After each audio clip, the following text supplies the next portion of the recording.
Hi, സുനീറാണ്. Hair transplant ചെയ്തിട്ടുണ്ട്. HNS Coimbatore വെച്ചാണ് transplantation പൂർത്തിയായിട്ടുള്ളത്.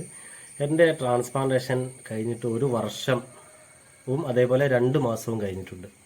ഈ ഒരു വീഡിയോയിൽ എന്താണെന്ന് വെച്ചാൽ കഴിഞ്ഞ വീഡിയോയിൽ ഞാൻ സൂചിപ്പിച്ചിരുന്നു എന്തുകൊണ്ട് 7th ഗ്രേഡ് കഷണ്ടിക്കാർക്ക് HNS തടയുന്നുണ്ടോ എന്നുള്ള രീതിയിലുള്ള ഒരു വീഡിയോ. അപ്പം ആ ഒരു വീഡിയോയുടെ പിറകിൽ ഒരു കമൻറ്റ് വന്നു.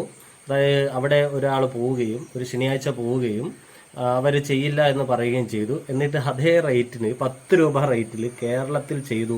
എന്നിട്ട് 5500 ഗ്രാഫ്റ്റ്.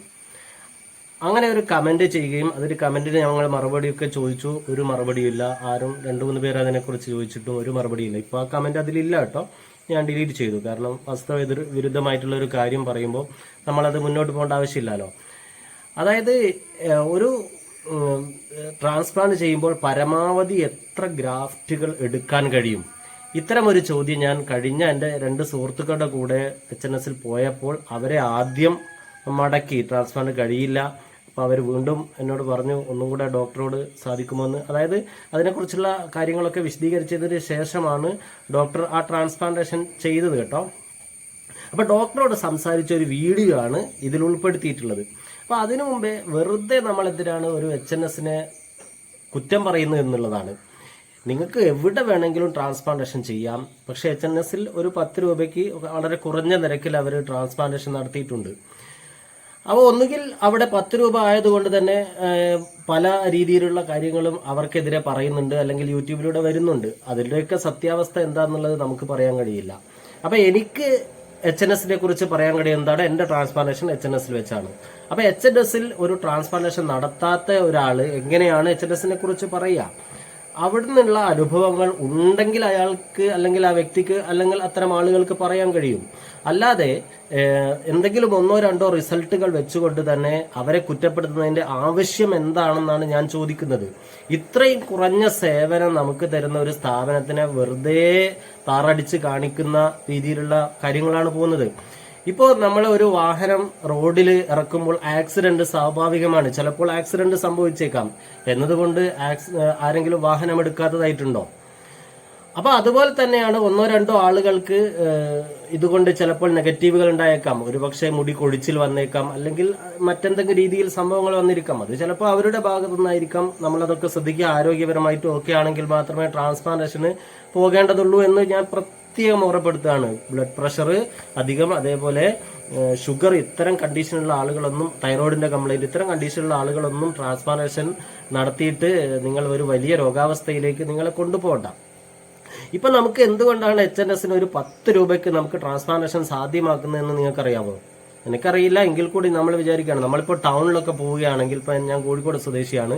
ഇപ്പൊ നമ്മളൊരു പുസ്തകത്തിന്, ഒരു കമ്പനിയുടെ ഒരു പുസ്തകത്തിന് കോഴിക്കോട് പോവുകയാണ്, നമുക്ക് ബണ്ടിൽ എടുക്കുകയാണെങ്കിൽ അതിന്റെ വില കുറച്ചിട്ട് കിട്ടും. നല്ല വില കുറച്ച് കിട്ടും. നാട്ടിൽ അതിന് ഒരു പുസ്തകത്തിന് ചിലപ്പം 10 രൂപയായിരിക്കും അധികം വരുന്നുണ്ടാവും. ആ 10 രൂപ കുറവിൽ അവിടെ നിന്ന് കിട്ടും. കാരണം അവർ കൂടുതൽ ക്വാണ്ടിറ്റി ചെയ്യുന്നുണ്ടാവും.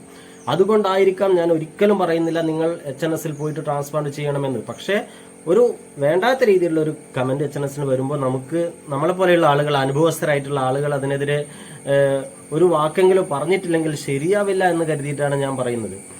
ഓക്കെ, നമുക്ക് ഡോക്ടറുമായിട്ട് സംസാരിച്ചു. അപ്പം ആ വ്യക്തി പറഞ്ഞിരിക്കുന്നത്, ആ കമന്റിൽ പറഞ്ഞിരിക്കുന്നത്, അവിടെ പോവുകയും ശനിയാഴ്ച പോവുകയും എന്നാൽ അവരവിടെ നിന്ന് മടക്കുകയാണ് ഉണ്ടായിരിക്കുന്നത്. എന്നിട്ട് കേരളത്തിൽ വന്നിട്ട് 10 രൂപയ്ക്ക് 5500 ഗ്രാഫ്റ്റ്.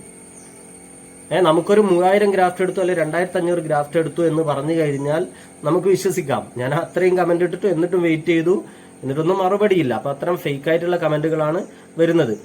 ഞാൻ ഇപ്പോൾ ഈ വീഡിയോയിൽ ചെയ്യാൻ പോകുന്നത് എന്താണെന്ന് വെച്ചാൽ, ഒരു സിറ്റിങ്ങിൽ പരമാവധി എത്ര ഗ്രാഫ്റ്റുകൾ എടുക്കാൻ കഴിയും എന്നതിനെ കുറിച്ചാണ്. എന്റെ 1ാമത്തെ സിറ്റിംഗ് മാത്രമേ കഴിഞ്ഞിട്ടുള്ളൂ എന്ന് ഞാൻ മുൻ വീഡിയോകളൊക്കെ ഓർമ്മപ്പെടുത്തിയാണ്. താടിയിൽ നിന്നും എടുത്തിട്ടില്ല. അപ്പൊ ശരിക്കും പറയുകയാണെങ്കിൽ ഒരു ട്രാൻസ്പ്ലാന്റേഷൻ നടത്തുമ്പോൾ ഒരു 7th ഗ്രേഡ് കഷണ്ടിക്കാരൻ, അതായത് മുന്നിലൊക്കെ ഏകദേശം എത്രയും ഭൂരിഭാഗവും മുടിയും നഷ്ടപ്പെട്ട ഒരാളെ സംബന്ധിച്ചിടത്തോളം അയാൾക്ക് ഒറ്റയടിക്ക് തല മുഴുവനായിട്ട് മുടി കൊണ്ടുവരാൻ കഴിയുമെന്ന് എനിക്ക് തോന്നുന്നില്ല. അയാളുടെ കഷണ്ടി ഒരു 6th ഗ്രേഡ് അല്ലെങ്കിൽ 5th ഗ്രേഡിലേക്ക് എത്തിക്കുകയും 2ാമതൊരു ഘട്ടം സാധ്യമാവുകയാണെങ്കിൽ അങ്ങനെ ചെയ്യാണ്. ശരിക്കും ഇപ്പം എൻ്റെ 3500 ഗ്രാഫ്റ്റ് എന്ന് പറഞ്ഞാൽ ഇതൊക്കെ ശരിക്ക് ഇവിടെയൊക്കെ നല്ല ഗ്യാപ്പ് നിങ്ങൾക്ക് കാണാം മുടിയിടയിൽ. അപ്പം വളരെ കുറഞ്ഞ ഗ്രാഫ്റ്റ് എടുത്തിട്ട് അവിടെ തിക്നെസ് കൂട്ടിയത് കൊണ്ടൊന്നും കാര്യമില്ല. ഞാൻ കൂടുതലായിട്ട് നീട്ടുന്നില്ല. ഞാൻ ഡോക്ടറുമായിട്ട് സംസാരിച്ച ആ ഒരു വീഡിയോയിലേക്ക് പോകാം. ഓക്കെ സാർ, ഞാൻ വിചാരിച്ച എനിക്ക് 3000 മുതൽ 3500 ഗ്രാഫ്റ്റ് വരെ എടുക്കുന്നായിരുന്നു അന്ന് പറഞ്ഞിട്ടുണ്ടായിരുന്നു. പക്ഷെ എന്റേത് 3000 ഗ്രാഫ്റ്റ് മാത്രമേ എടുത്തിട്ടുള്ളൂ. പക്ഷെ മറ്റ് പല സ്ഥലങ്ങളിലും ചിലപ്പോൾ ഒരു 4000 അല്ലെങ്കിൽ 5000, 6000 ഒക്കെ ഒരേ സ്റ്റേജിൽ അങ്ങനെ എടുക്കാൻ കഴിയുന്നുണ്ടോ? അത് എടുക്കുന്നത് അവർക്ക് എത്രത്തോളം ബാക്കിൽ ഡോണർ ഉണ്ടോ അതിന് ഡിപ്പെൻസ് ആണ്. എല്ലാവർക്കും സെയിം നമ്പർ ഓഫ് ഗ്രാഫ്റ്റ്സ് വരത്തില്ല, എല്ലാവർക്കും സെയിം ഡെൻസിറ്റി വരത്തില്ല. നമ്മുടെ ബാക്ക് സൈഡിൽ ഡോണർ എത്ര ഡെൻസ് ആണോ, എത്ര എടുക്കാൻ പറ്റുന്നുണ്ട്, അവർക്ക് എത്രത്തോളം ബാലൻസ് ഉണ്ട്, അതിന് ഡിപ്പെൻസ് ആണ് എത്ര ഗ്രാഫ്റ്റ്സ് നമ്മൾ എക്സ്ട്രാക്ട് ചെയ്യുന്നുള്ളത്. ഇപ്പം നല്ല ബാക്ക് സൈഡ് നല്ല തിക്നെസ്സാണ്, ഡോണർ നല്ലോണം ഉണ്ട്. ഇപ്പൊ ഫ്രണ്ടിൽ നിന്ന് ഇവിടെ നിന്ന് തുടങ്ങിയിട്ട് ഈ ഭാഗം മുഴുവനായിട്ട് പെർസെന്റ് ആണെന്നുണ്ടെങ്കിൽ ബാക്ക് സൈഡ് നല്ല ഡെൻസ് ആണെങ്കിൽ ഒറ്റ സിറ്റിംഗ് കൊണ്ട് നമുക്ക് ഇത് ഫുള്ള് കവർ ചെയ്യാൻ പറ്റും. ഇപ്പൊ ഇവിടെ നിന്ന് കുറച്ച് ഡെൻസ് കുറവാണ്, ഈ ചെവിയുടെ സൈഡിലൊക്കെ ഇച്ചിരി കുറവുണ്ട്, ഡെൻസിറ്റി കുറവാണ്. അവർക്കാകുമ്പോൾ ബിയർഡും ഇല്ല എന്ന് പറയുമ്പോൾ ആദ്യം ബാക്ക് സൈഡിൽ എങ്ങനെ ഉണ്ടോ അതുപോലെ വെച്ചിട്ട് കിട്ടുന്ന ക്രാഫ്റ്റ്സ് മാത്രമേ ആദ്യം ചെയ്യാൻ പറ്റുള്ളൂ. പിന്നെ സെക്കൻഡ് സെറ്റിംഗ് ആയിട്ട് വേണം അവർക്ക് അടുത്ത് ചെയ്യാൻ. അങ്ങനെ നമ്മള് 6000, 7000 ഗ്രാഫ്റ്റ്സ് ഒക്കെ നമ്മൾ അടുത്ത സെറ്റിംഗ് ആർക്കും എടുക്കാൻ പറ്റില്ല. മാക്സിമം വരുമ്പോൾ ബിയർഡും ബാക്കും കൂടി ചേർത്തിട്ട് തന്നെ 5000 to 5500 വരെ ഉള്ളൂ ഒരു സിറ്റിംഗ്. അതായത് ഫുൾ ഹെഡ് കവർ ചെയ്യാനായിട്ട് ഇവിടെ നിന്ന് തുടങ്ങി ഈ ഭാഗം മുഴുവനായിട്ട് കവർ ചെയ്യാൻ ഫുൾ ബാൾഡ് ആയിട്ടുള്ളവർക്ക്. ഇപ്പൊ സാറിന് ഫ്രണ്ട് വന്നിട്ടുണ്ടായിരുന്നല്ലോ, അപ്പൊ അവരുടെ ഇത് ഫുള്ളായിട്ട് ബാൾഡ്നെസ് ഉണ്ടായിരുന്നവർക്ക് അവർക്ക് ഡോണർ നല്ലോണം ഉണ്ടായിരുന്നു 5000, മാക്സിമം ടു മാക്സിമം 5500. അതിന്റെ കൂടുതൽ നമുക്ക് എടുക്കാനേ പറ്റില്ല, ആർക്കാണെങ്കിലും എടുക്കാൻ പറ്റില്ല. ഇപ്പൊ ഞാൻ പറയുന്നത് 5 to 55 നമ്മൾ ഒറ്റ ബാക്കിൽ നിന്ന് മാത്രമല്ല, ബാക്കിൽ നിന്ന് ടെൻസ് ഉണ്ടെങ്കിൽ എടുക്കാൻ പറ്റും, ഇല്ലെങ്കിൽ നെക്സ്റ്റ് അവർക്ക് ഓപ്ഷൻ ബി ആയിരിക്കും.